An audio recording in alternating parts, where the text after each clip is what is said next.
نبئ عبادي أني أنا الغفور الرحيم وأن عذابي هو العذاب الأليم ونبئهم عن ضيف إبراهيم إذ دخلوا عليه فقالوا سلاما قال إنا منكم وجلون قالوا لا توجل إنا نبشرك بغلام عليم قال أبشرتموني على أن مسني الكبر فبم تبشرون قالوا بشرناك بالحق فلا تكن من القانطين قال ومن يقنط من رحمة ربه إلا الضالون قال فما خطبكم أيها المرسلون قالوا إنا أرسلنا إلى قوم مجرمين إلا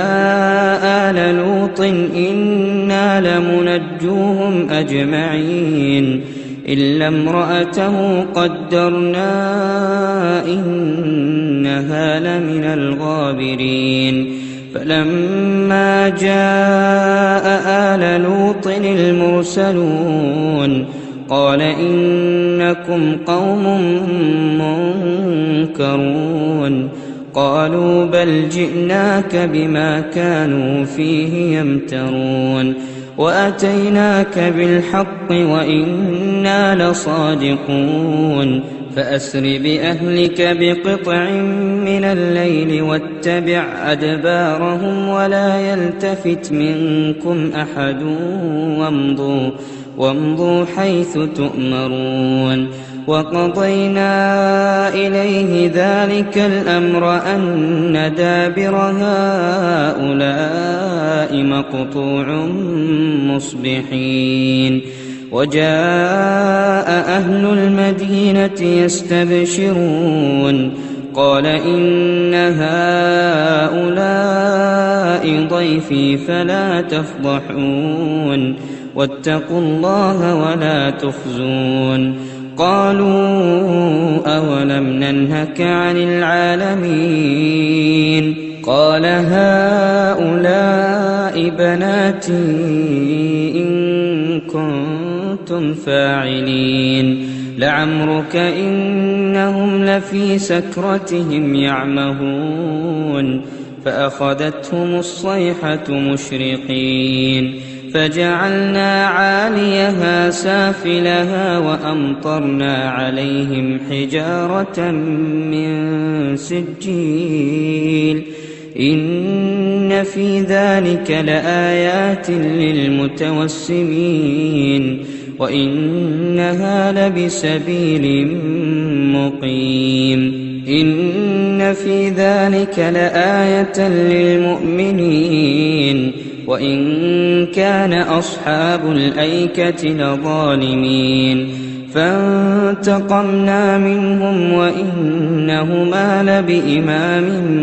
مبين ولقد كذب أصحاب الحجر المرسلين وآتيناهم آياتنا فكانوا عنها معرضين وكانوا ينحتون من الجبال بيوتا آمنين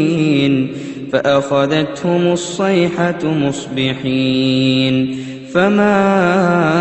أغنى عنهم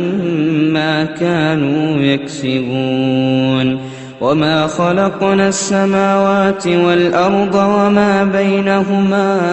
إلا بالحق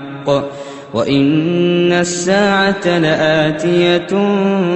فاصفح الصفح الجميل إن ربك هو الخلاق العليم ولقد آتيناك 7 من المثاني والقرآن العظيم لا تمدن عينيك إلى ما متعنا به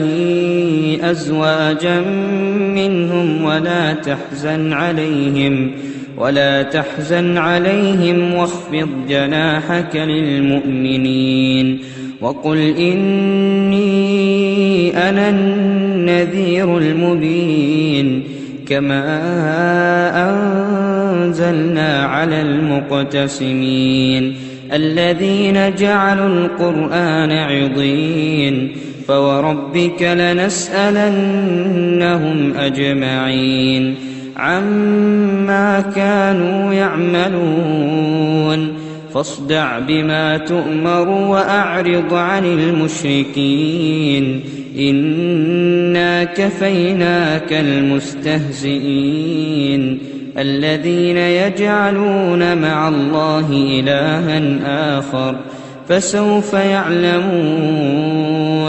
ولقد نعلم أنك يضيق صدرك بما يقولون فسبح بحمد ربك وكن من الساجدين واعبد ربك حتى يأتيك اليقين.